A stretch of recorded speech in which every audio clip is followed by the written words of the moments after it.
Hello students, आप सभी का एक बार फिर से हमारे यूट्यूब चैनल पर स्वागत है। कल हमने गोल्ड लीफ इलेक्ट्रोस्कोप पढ़ा था और मास और चार्जिंग में डिफरेंस किया था। तो जो मैंने चार्ज और मास में डिफरेंस करवाए थे आपको, उसमें काफ़ी पॉइंट बन जाते हैं, वो आप अपने आप कर लेना बुक से देखकर। अगर कोई डाउट हो तो प्लीज़ कमेंट करना। अब आगे जो हम टॉपिक कर रहे हैं, इसमें सबसे इम्पोर्टेंट टॉपिक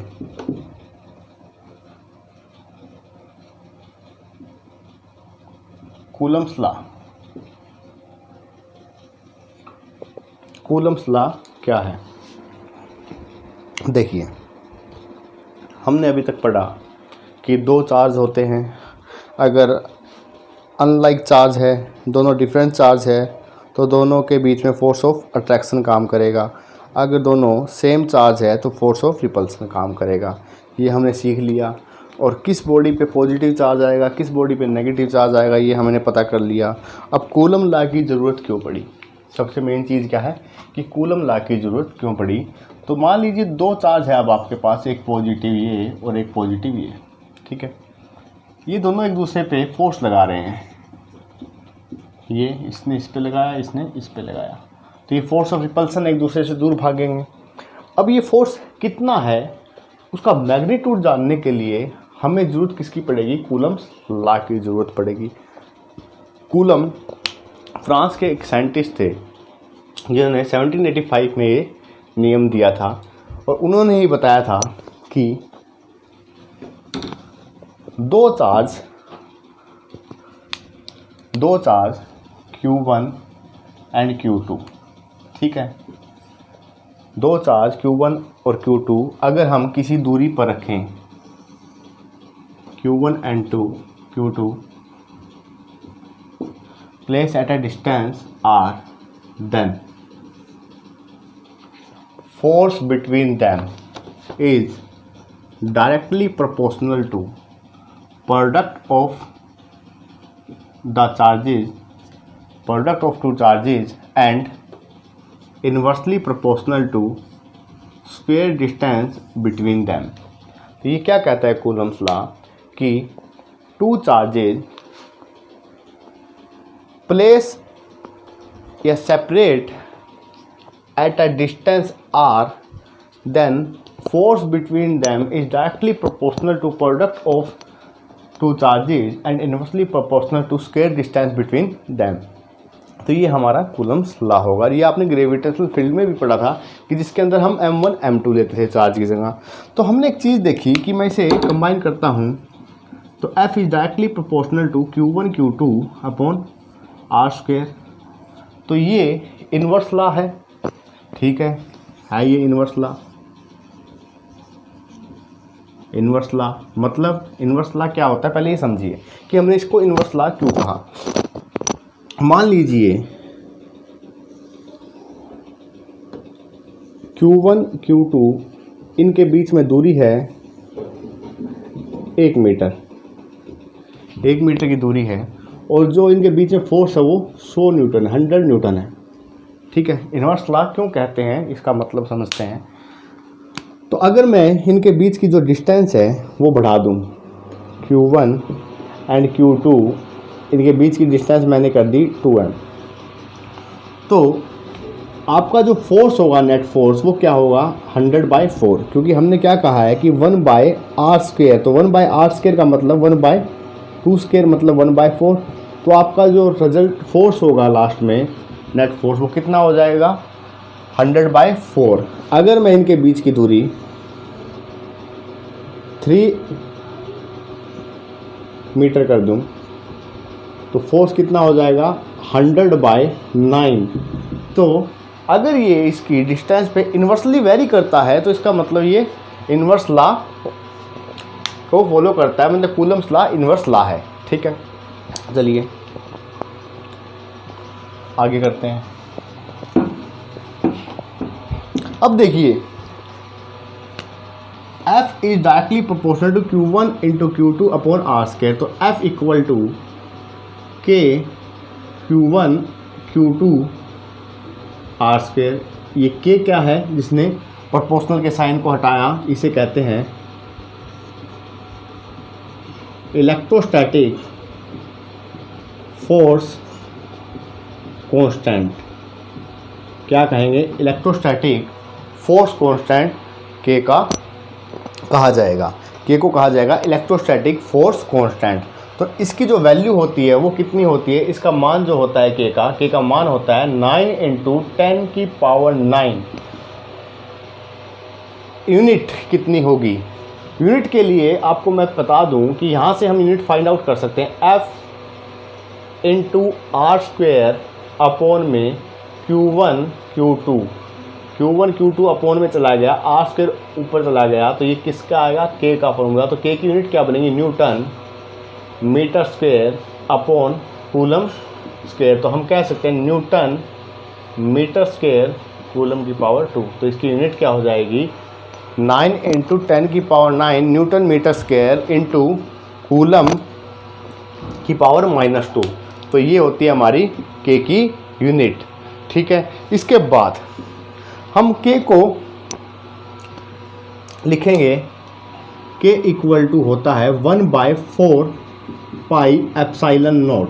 ठीक है, 1/4 पाई एप्सिलॉन नॉट। तो हम यहाँ से फोर्स का फॉर्मूला क्या बनाएंगे, F equal to 1/4 pi epsilon naught Q1 Q2 upon r²।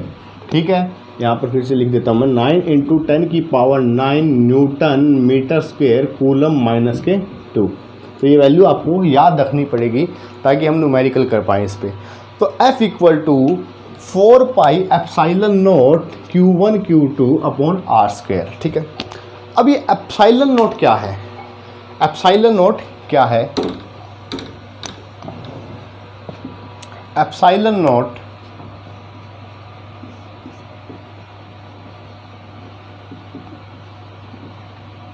Permeability of free space. Free space मतलब एयर बोल सकते हो आप, एयर हो भाई, इनके बीच में जो मीडियम है वो एयर का है, वैक्यूम का है। तो परमिबिलिटी ऑफ फ्री स्पेस मतलब क्या है, परमिबिलिटी का मतलब होता है परमिशन। ठीक है, मतलब ये परमिशन देता है फोर्स को, दो चार्ज है उनको परमिशन देता है कि कितना फोर्स लगाएं। मान लीजिए यहाँ पर आपके इनके बीच में एयर की बजाय water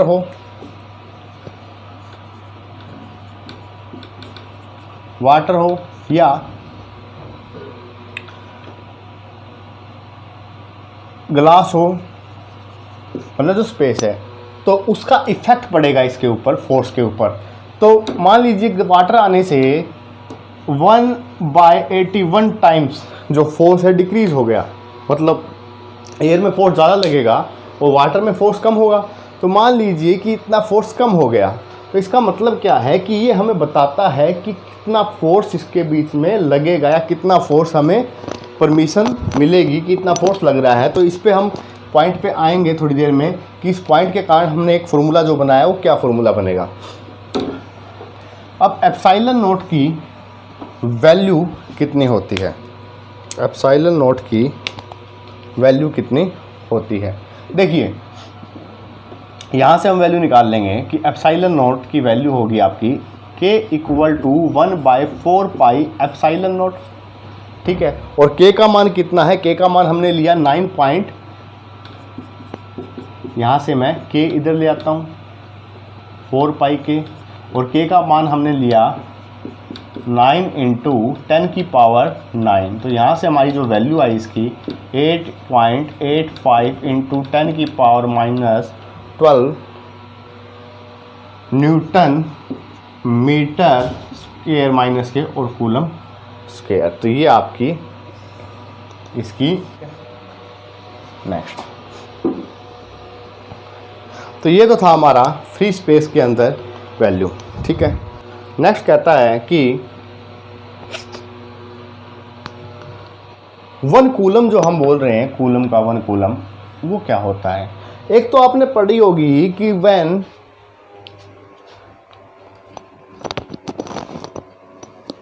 one ampere current pass through a conductor in 1 second is called coulomb.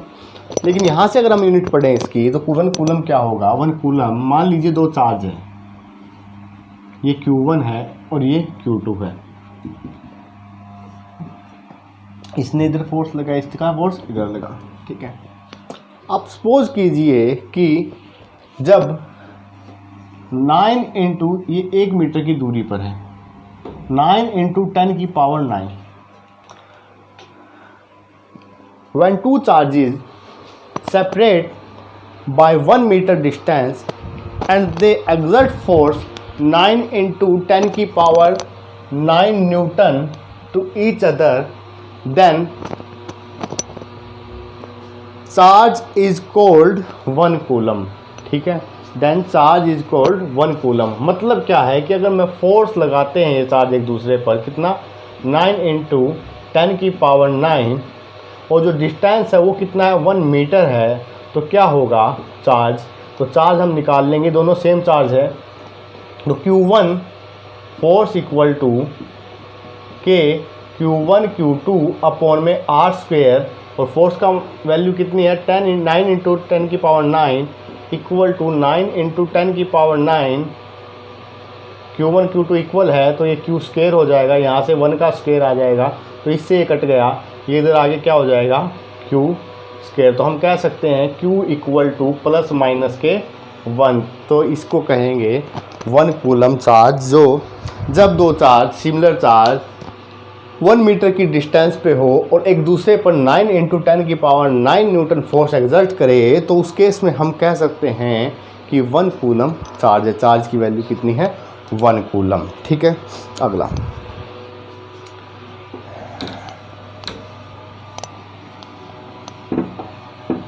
अभी जो मैंने बताया था आपको कि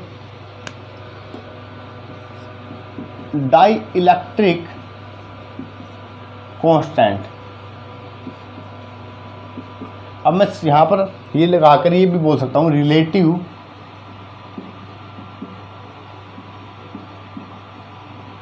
परमिटिविटी। ये मैं कैसे बोल दूंगा इसे, रिलेटिव परमिटिविटी और डाई इलेक्ट्रिक कांस्टेंट क्या है। पहले डाई इलेक्ट्रिक कांस्टेंट समझिए, फिर कहेंगे हम रिलेटिव परमिटिविटी। अभी मैंने बताया आपको कि जो परमिटिविटी है वो हमें बताती है कि कितना फोर्स लगेगा उन दोनों के बीच में। तो जैसे एयर है आपका मीडियम, तो फोर्स कुछ और होगा। अगर मीडियम वाटर है तो फोर्स कुछ और होगा, मतलब फ्री स्पेस है, ये वैक्यूम है। अगर ग्लास है तो फोर्स कुछ होगा। तो मतलब एयर से वाटर पर आते वक्त जो फोर्स में इफ़ेक्ट होगा, जो जितने गुना फोर्स कम होगा, वही चीज़ हमें यहाँ से पता चलेगी कि ये क्या है। तो देखिए कि K की वैल्यू जो होती है वो कहते हैं कि force in vacuum and force in medium, it is ratio of force in vacuum to force in medium, ठीक है। तो अब यहाँ से अगर मैं एप्सिलॉन नोट को लूँगा तो वो किसके लिए होता है, एप्सिलॉन नोट फ्री स्पेस के लिए, फ्री स्पेस के लिए, मतलब एयर हो या वैक्यूम हो, ठीक है। और एप्सिलॉन एम हम लेंगे मीडियम के लिए, कोई भी मीडियम आ जाए। तो यहाँ से देखते हैं, आप रिलेटिव परमिटिविटी समझना, हमने इसको रिलेटिव परमिटिविटी साथ में क्यों लिखा है। इसका आएगा force 1/4 pi epsilon naught, vacuum में एप्सिलॉन नोट आएगा, इनटू Q1 Q2 अपॉन में R square upon 1/4 pi epsilon M, कि मीडियम है तो एप्सिलॉन एम आएगा, Q1 Q2 upon R square. ये कटेगा, ये कटेगा, तो हमारे पास बचेगा 1/एप्सिलॉन नोट अपॉन में 1/एप्सिलॉन एम। तो इसको मैं क्या लिख सकता हूँ, एप्सिलॉन एम अपॉन में एप्सिलॉन नोट। देखिए उल्टा है ये, ठीक है। तो एक बात बताइए कि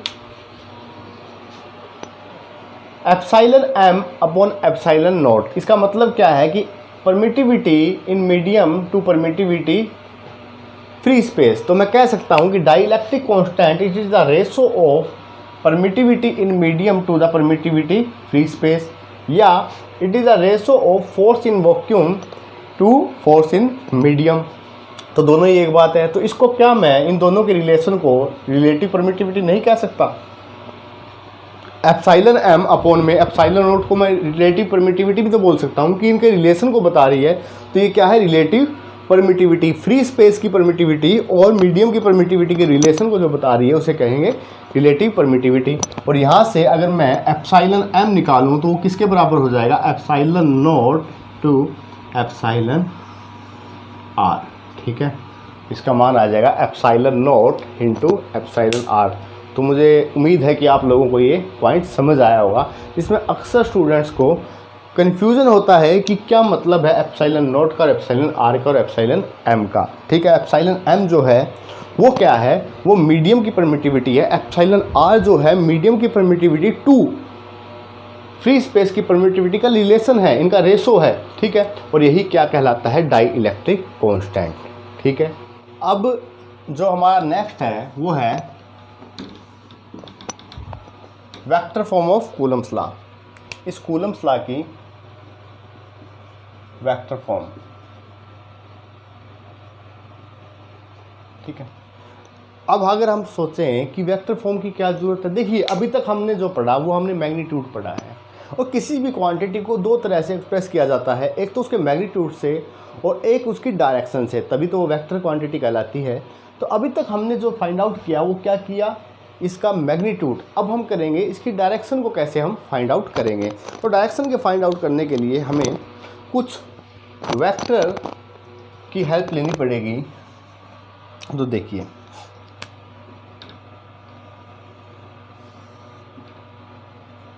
ये दो चार्जेज है, पॉइंट चार्जेज Q1 Q2।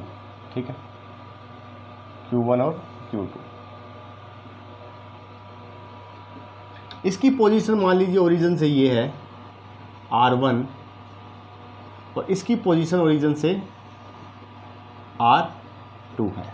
ठीक है, ये जो लाइन है इसकी पोजीशन को बताएगी। ठीक है, और जो ये बीच में दूरी है, ठीक है, ये बीच में जो दूरी है वो बताएगी कि जो डिस्टेंस इनके बीच में है, जो यूनिट हम इसके बीच में यूज करेंगे वो होगी।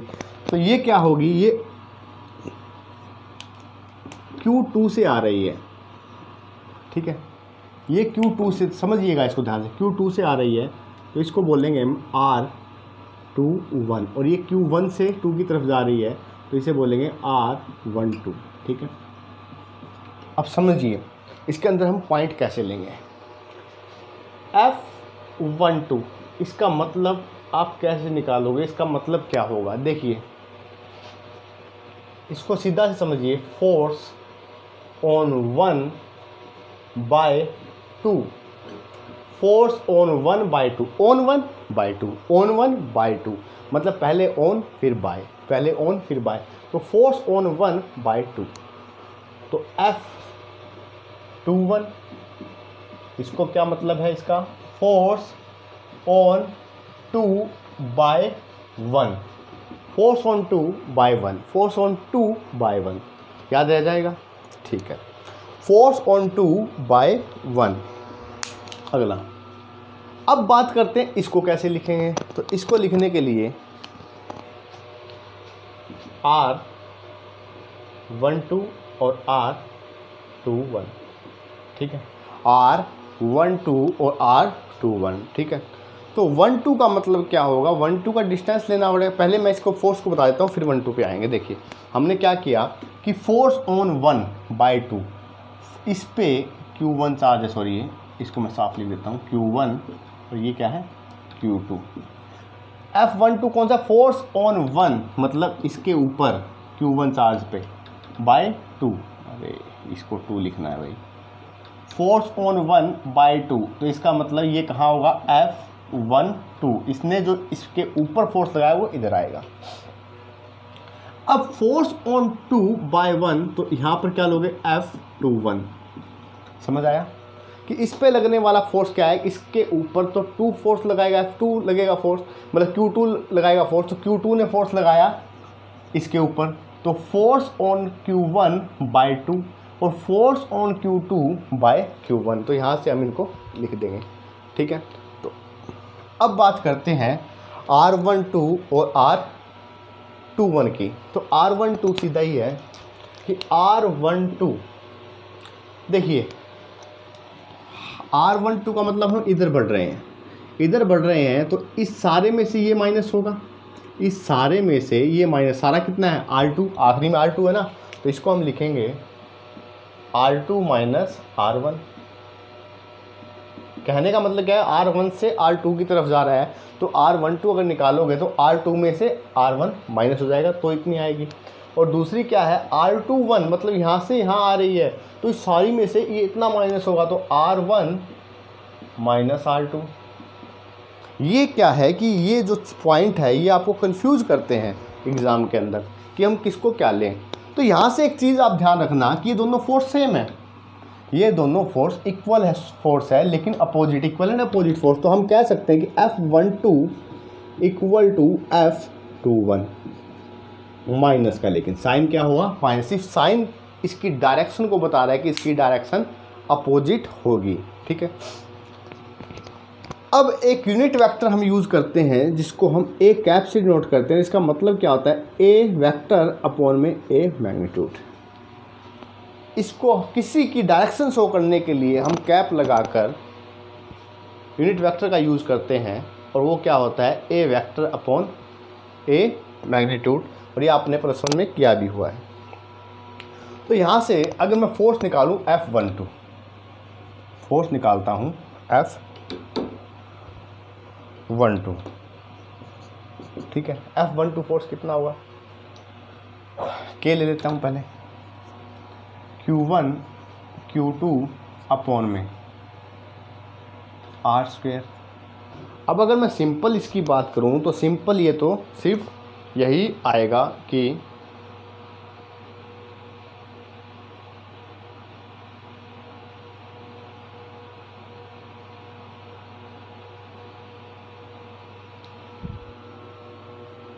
एक मिनट,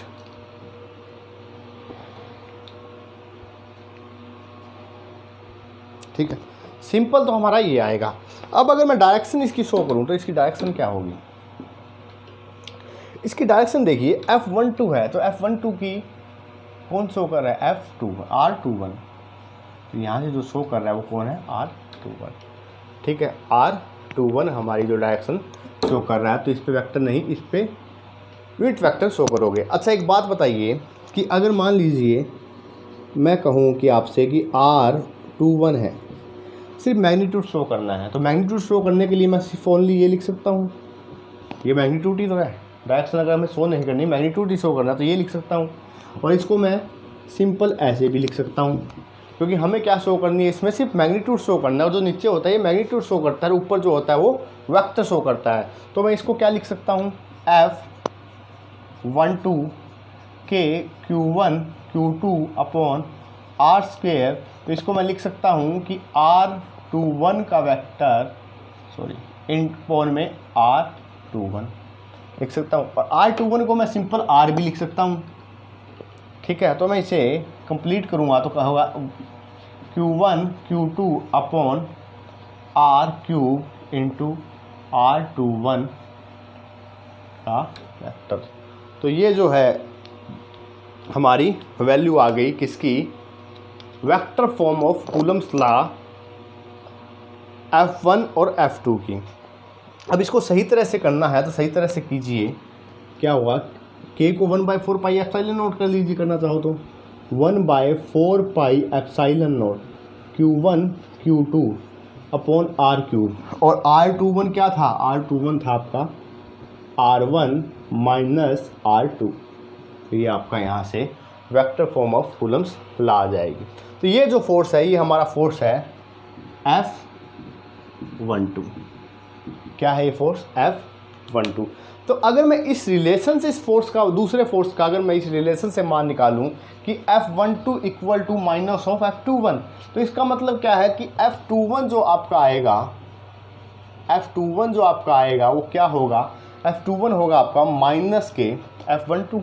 तो F12 कितना है, 1/4 pi epsilon note Q1 Q2 upon R² R³ R2 R1 minus R2, ठीक है, ये आया है। लेकिन इस माइनस को जब मैं अंदर लेके जाऊंगा तो ये क्या बनेगा, 1/4πε0 into Q1 Q2 upon R3। तो R1 की जगह R2 माइनस R1 हो जाएगा, और यही सिर्फ चेंज आएगा जब हम F21 निकालेंगे, ठीक है। अभी मैं करके दिखाऊंगा आपको, लेकिन मैं पहले रिजल्ट बता रहा हूँ आपको कि डायरेक्टली इस रिलेशन से अगर हमारे पास F12 आ गया तो F21 भी निकल आएगा। तो F21 निकालते हैं।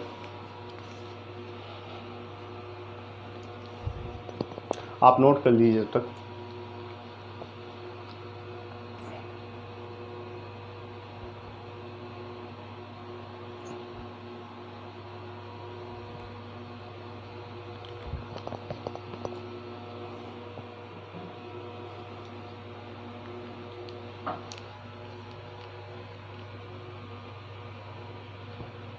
देखिए भाई, चलो अब तो निकाल ही लेंगे दोबारा से।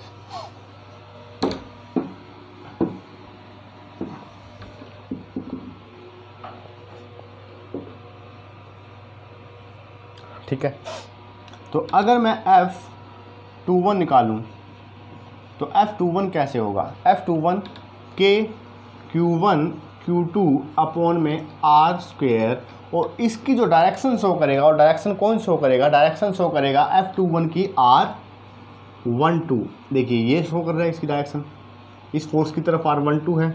आपको पहले डायग्राम में इसको समझना होगा, इसके बाद कुछ नहीं रहता इसमें कूलम्स लॉ में। अगर आपने ये पॉइंट 4 अपने सही समझ लिए, सही बना लिए, जो मैंने बताया कि फोर्स ऑन 1/2, फोर्स ऑन 2/1, और ये क्या आएगा कि F1 से 2 की डायरेक्शन निकाले, 1 से 2 की डायरेक्शन निकाले तो ये समझ लीजिए सारे में से ये माइनस किया, F2 से 1 की डायरेक्शन निकाले तो ये सारे में से ये माइनस किया, तो ये बचेगा। तो वही करना है हमें कि पहले कौन सा आएगा, आप उसके हिसाब से अपना आइडिया लगा लीजिए कि F12 इसको शो कर रहा है।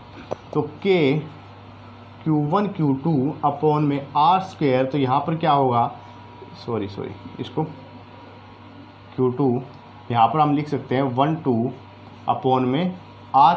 मैंने बताया था अभी यूनिट वेक्टर सिंपल भी लिख सकता हूँ मैं, तो ये आ जाएगा आपका K Q1 Q2 अपॉन में R³। तो यहाँ से आ जाएगा R2 माइनस R1, ठीक है, R2 माइनस R1। तो ये आपका